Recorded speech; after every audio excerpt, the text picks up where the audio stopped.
amigos, bienvenidos a El Pez por la Boca, canal AN24, un programa de Nomi y Marcelo Di Marco.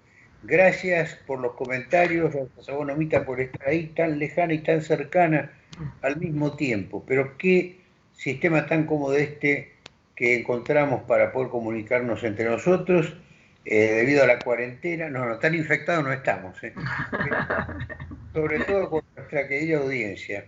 Les agradecemos todo, el like, la difusión, lo andamos necesitando. Este canal ya pasó, te cuento, Nomi, los 300 primeros suscriptores. Genial. Estamos realmente, sí, muy, muy contentos. Bueno, es todo como para ir a contarle a la mamá de uno. Claro, Eh, claro. Bueno, la mamá de uno, más o menos. Viste que la suegra tiene siempre muy mala fama, ¿no? En general, digamos, en el imaginario colectivo las suegras tienen mala fama. Pero la que tiene la peor... ¿Eh? la suegra es de terror, digamos. La suegra de sí, no sé qué opinará mi yerno, pero en general las suegras tienen mala fama. Pero la peor de las suegras es la suegra metida. A la pucha, a la pucha.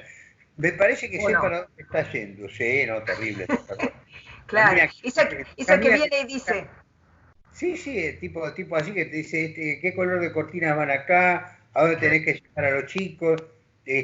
No, seguro, viste, cuando uno está, ¿y cuándo se casan? Y después, ¿y para cuándo los confites? ¿Y para cuándo los nenes? Viste, todo el tiempo. Como si tal, uno hubiera tenido oportunidad de querer hacerlo, de hacer eso en la casa de ella, ¿eh?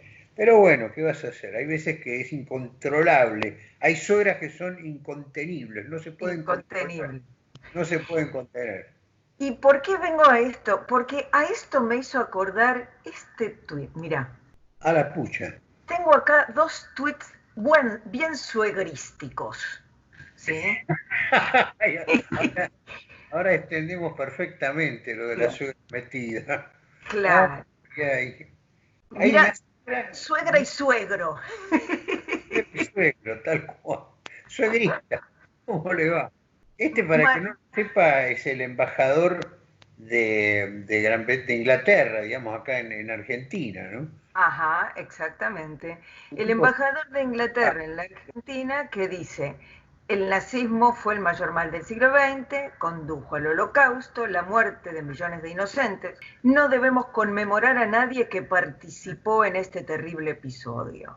Bien. claro, Le perdono el uso de los tiempos verbales porque es inglés, no digamos. seguro, y a la otra hay que hablar, porque ahí ya lo estoy leyendo. ¿Eh? Mm, Pues yo te bien. cuento una cosa, ¿no? Mi voz es que al margen del revisionismo que hay sobre el holocausto, hubo un mal mayor todavía, si lo tenemos que comparar con la muerte de millones de inocentes, hubo muchísimos más millones de muertos en el Holodomor de Ucrania, cuando al padrecito Stalin se le ocurrió confiscar las granjas, hacer las granjas colectivas, cuando los propietarios de la granja dijeron, no, flaco, no podemos hacer eso.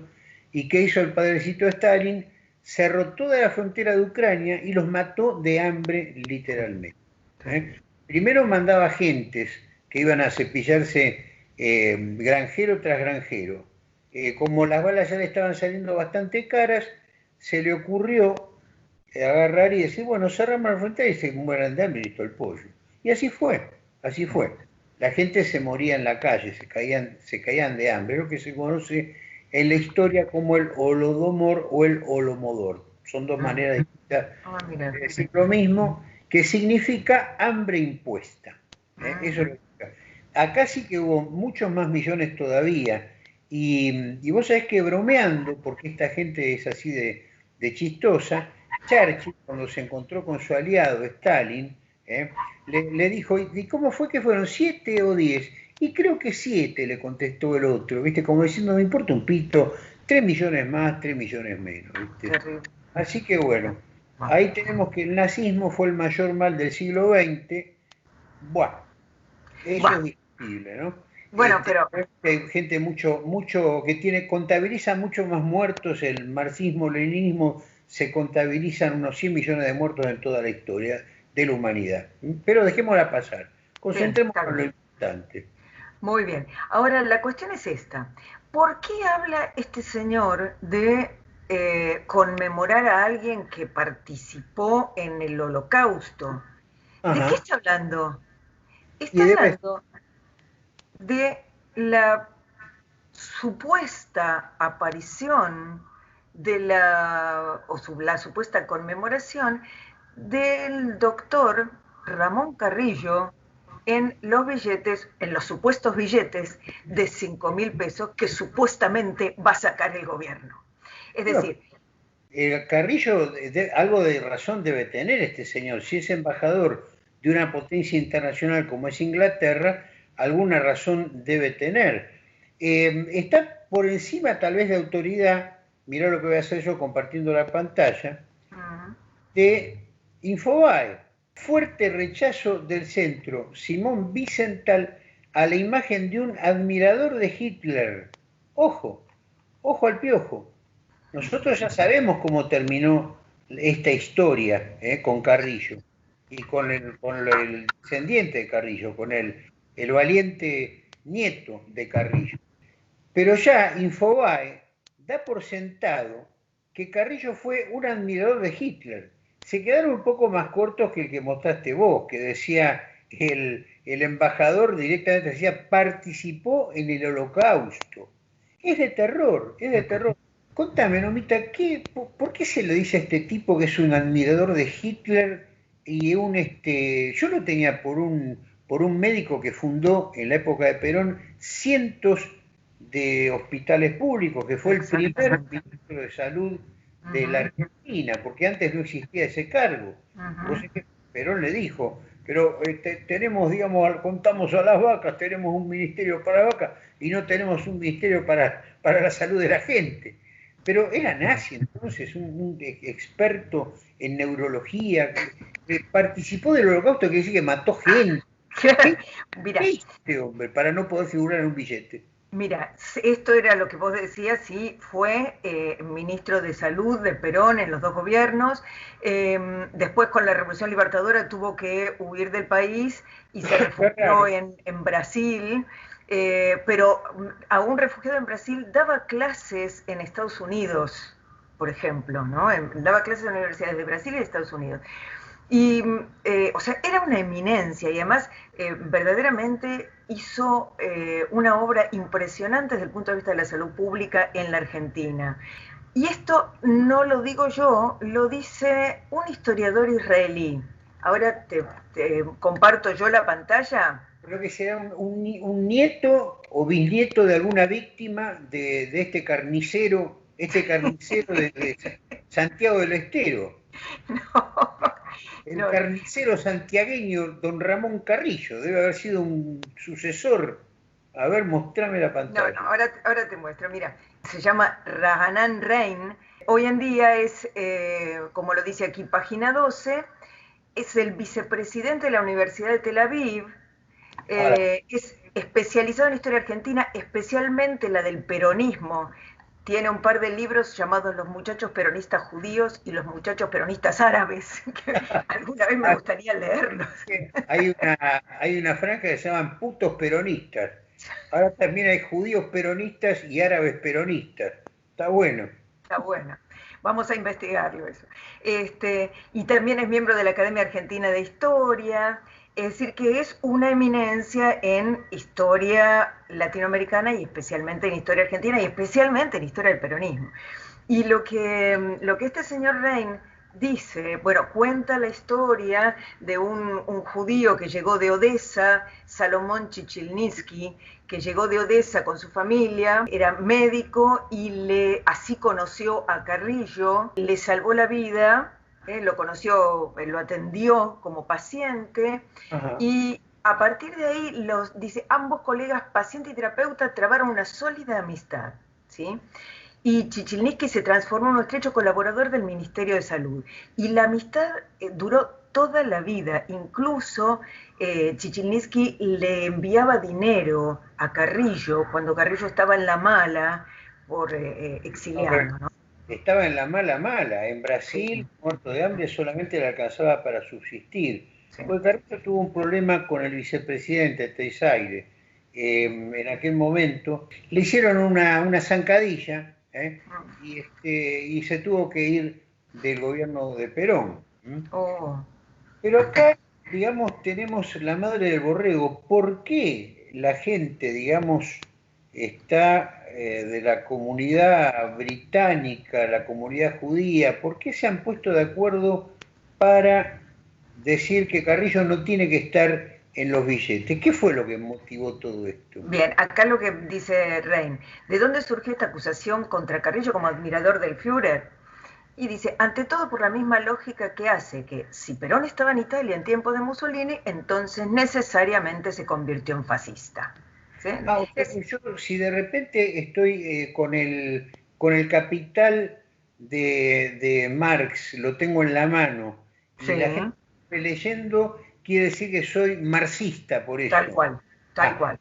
si tengo la riqueza de las naciones de Adam Smith en la mano y la gente me ve leyendo eso, van a decir, Di Marco se hizo liberal. Si tengo mi lucha en la mano, quiere decir que me volví nazi. Tal cual. Es así, es como tal cual como vos lo decís. Fíjate lo que dice acá Rein. Por su brillante carrera académica, la UBA otorgó a Carrillo una beca de 2 años para perfeccionar sus conocimientos en neurocirugía en Europa. Recorrió instituciones médicas en Ámsterdam, París y Berlín. Es probable que en Alemania haya presenciado un mitin con Hitler, como cuenta en su trabajo la historiadora Karina Ramaciotti. Entonces, y en 1933 Carrillo ya estaba de regreso en Buenos Aires. ¿Sí? Pero en 1933 ni siquiera faltaban 6 años para que empezara la Segunda Guerra Mundial. ¿Cómo es Bien, eso? entonces ahí está. Eso significaría que tendríamos que decir que participó en el Holocausto. O sea, acá hay dos cuestiones que me parece que son fundamentales.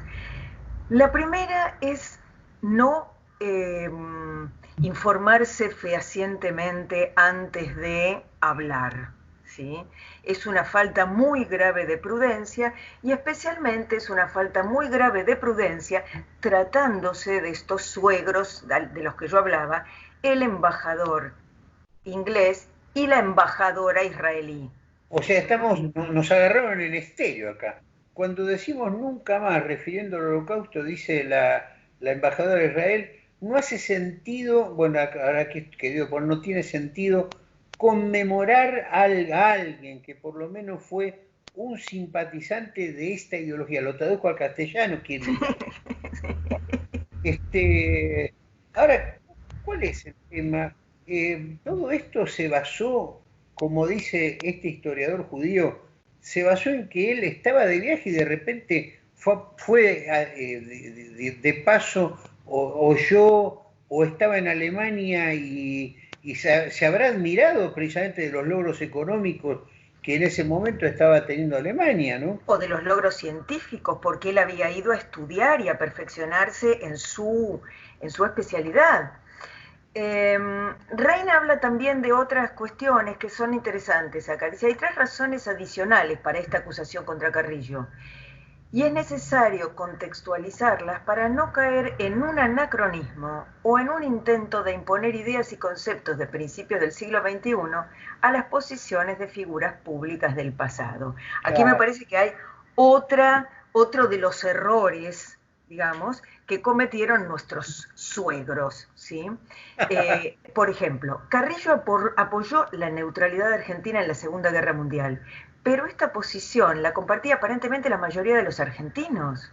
Y entonces Sí, se pregunta este historiador, ¿era pronazi esta mayoría? claro. No, Bien. es como pasa en Estados Unidos, ¿no? Lo que pasa es que el pueblo norteamericano tradicionalmente es aislacionista. Lo llevaron a la guerra. Algunos de estos abuelos o bisabuelos de estos embajadores que tenemos acá. Fíjate lo que sigue, ¿no? Dice, 4 presidentes, 2 civiles y 2 militares favorecieron esta política por diversas razones. Y de hecho, dice, esta línea que a partir de 1942 enfrentó a la Argentina con Estados Unidos, servía a los intereses de los británicos y aportaba a la supervivencia de la población civil bombardeada por los alemanes con envíos de víveres desde puertos argentinos. Si Argentina hubiera declarado la guerra contra el Tercer Reich, los submarinos alemanes hubieran torpedeado los barcos en su camino hacia las Islas Británicas.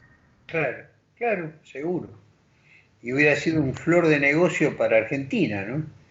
O sea, ¿por qué, digamos, vos viste esa tendencia que nosotros marcábamos tan pendular de blanco o negro, ¿no? De que si no sos de Macri, sos de Cristina, si no sos de Cristina, sos de Macri. ¿Por qué se aplica tan alegremente a cuestiones históricas? Y quiero recalcar una cosa, no estamos hablando de la mercería, las chicas de la mercería de acá a la vuelta, estamos hablando de nuestros queridos suegros. Sí, Claro. o del centro Simón Wiesenthal. Pero digo, ¿por qué se meten? Esa es la cuestión, porque hasta el centro Simón Wiesenthal, mirá lo que es esto.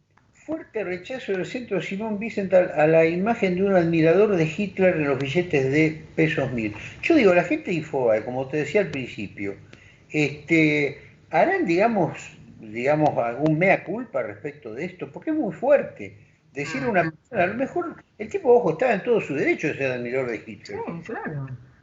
Fantástico, pero digamos, ya decirlo con tanta categoría, ¿no? Con tanta categoría, es como para que a los descendientes de Carrillo los señalen por la calle y los persigan. De hecho, así fue, así fue. No es una persona con la que nos sintamos cómodos, sostiene Ariel Gemburg, director para América Latina del Centro Simón Villa. ¿Cómo es eso que es una persona, Carrillo, con la que nos sintamos cómodos? El hecho de haber fundado 234 hospitales, ¿es lo que te hace sentir incómodo hablar de esta persona? ¿O porque simplemente alguien dijo que como estuvo? ¿O hay algo más, no, Mita? ¿No hay también una película que anda por ahí? Sí.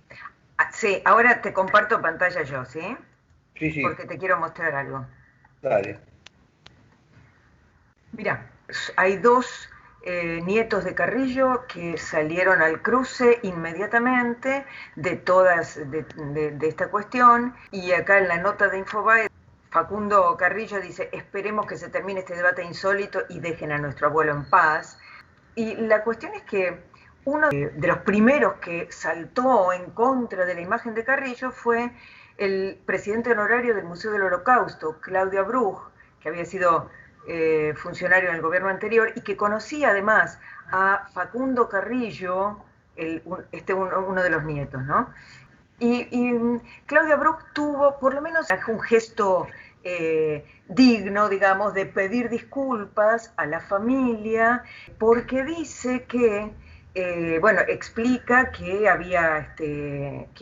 dice, he opinado como un hombre libre desde mis conocimientos y mis convicciones, y explica que la noticia, que lo que él sabía de Carrillo estaba relacionado con una historia que él había conocido a raíz de su participación en una película llamada El Triángulo Rosa. Una película titulada El Triángulo Rosa. Sí, exactamente. La noticia parecida. Acá está. Bueno, Acá está. El Triángulo Rosa, cómo el nazismo intentó curar a los homosexuales. ¿Cómo es eso? exactamente.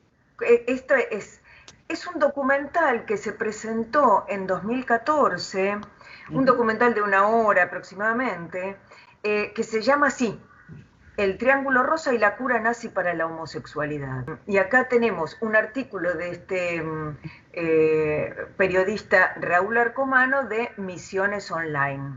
¿Sí? La nota es de la fecha en la que se presentó el documental, ¿sí? Y explica que el documental dice está enfocado en la vida de Carl Bernet, un médico danés mayor de la SS que experimentó con hombres gay en Buchenwald. Su plan estaba hecho a la medida del propósito nazi. Esto lo dice el periodista Raúl Arcomano, ¿sí? Y dice, la idea era curar a los homosexuales, transformarlos en heterosexuales para que pudieran tener los hijos que necesitaba Hitler para llevar adelante la guerra. Esta es una idea que no sé si se desprende del documental, si se dice en el documental, o si la inventó, digamos, alguno de los directores. Acá están... Esto honestamente no me tiene un olor a invento. Sí, acá están los autores del documental. Bueno, lo cierto es que a mí me quedó algo que me llamó poderosamente la atención. Mira, dice, los métodos que usó este mayor de la SSS, ¿sí?, fueron aberrantes. Ultrasonidos, implantes de glándulas artificiales e incluso castraciones. Y, y yo me quedé pensando, digo, a ver, hoy en día las famosas conquistas, por ejemplo, de la comunidad trans, no incluyen tratamientos con ultrasonidos, hormonas, implantes y castraciones.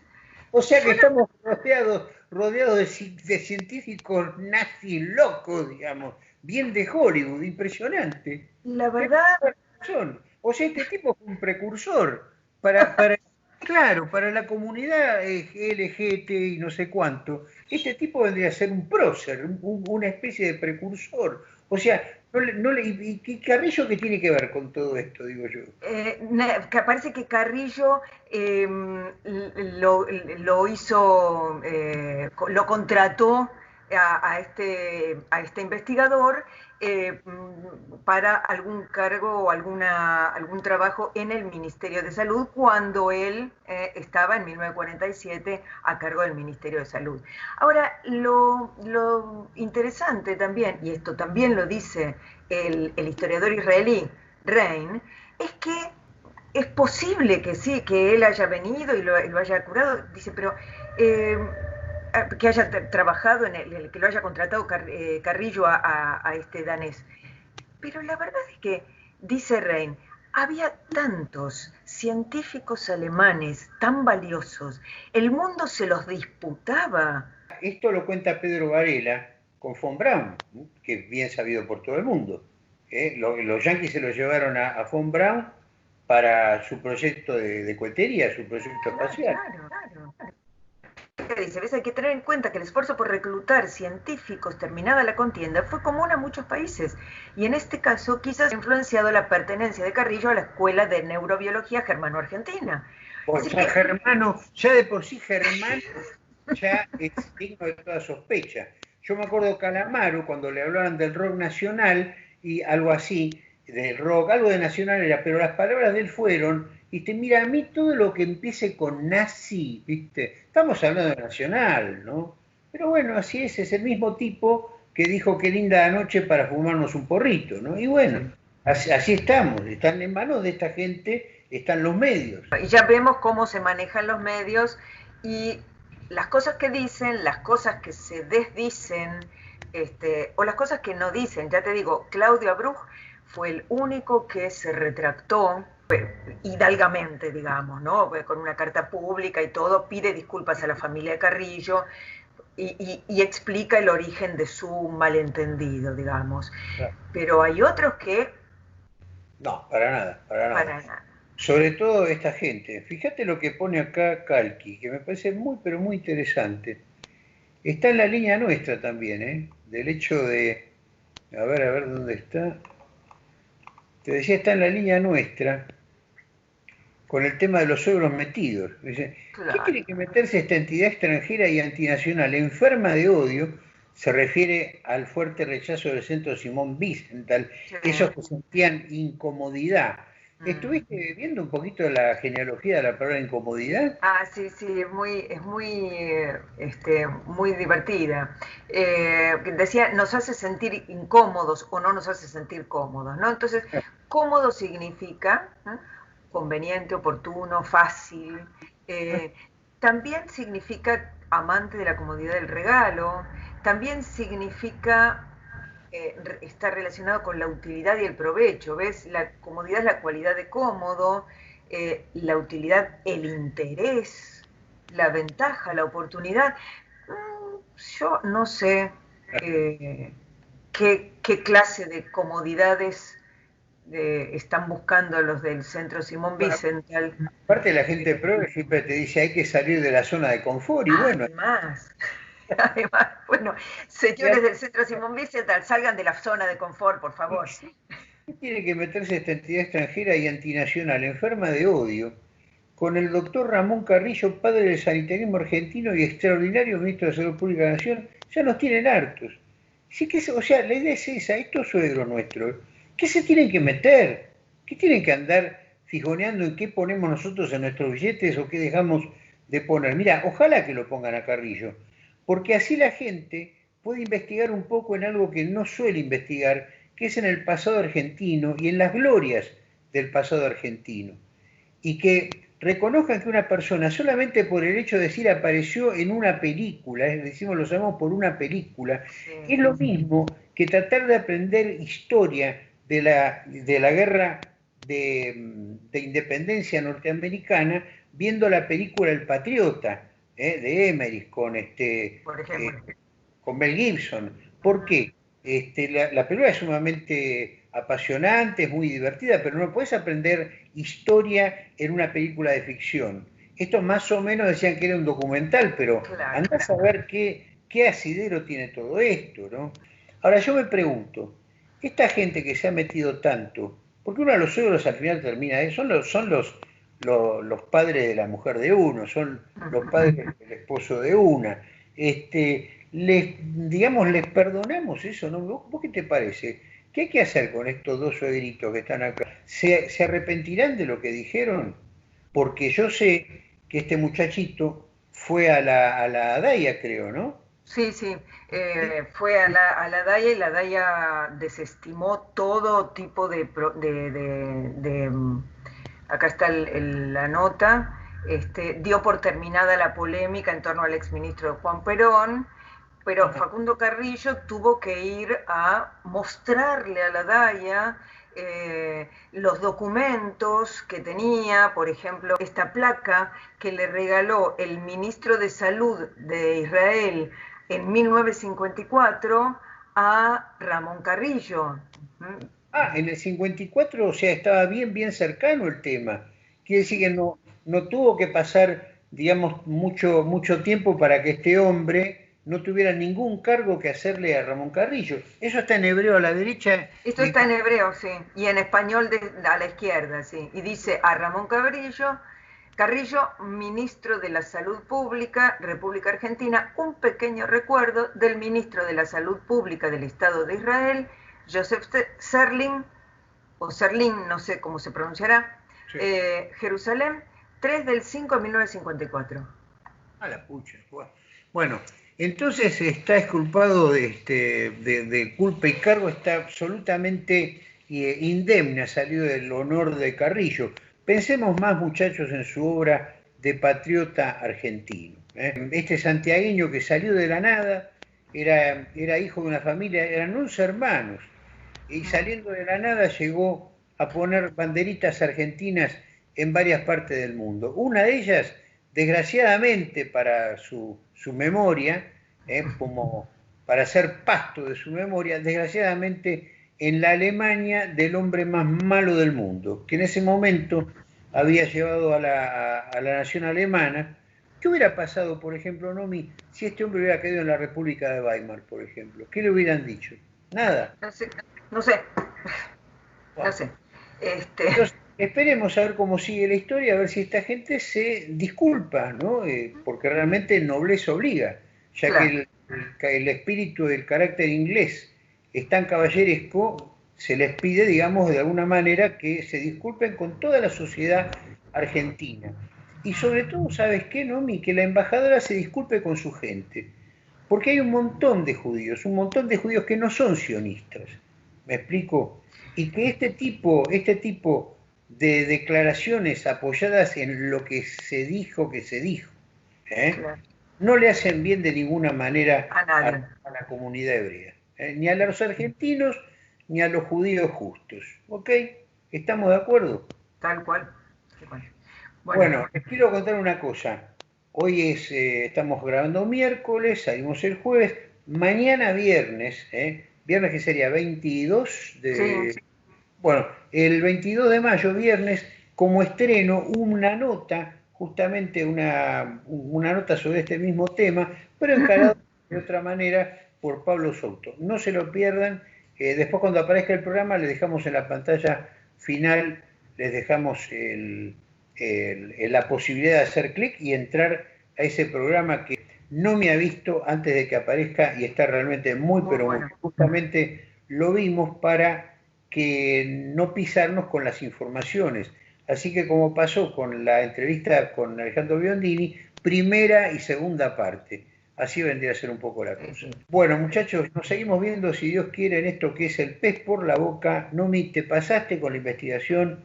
Muchísimas gracias por tus acertadísimas conclusiones y la hacemos con todo en AN24. Suscríbanse, suscríbanse, suscríbanse. Cuando los nietos le pregunten a ustedes qué hicieron por el nacionalismo, me suscribí a AN24. Hasta pronto, la hacemos con todo. Gracias por todo.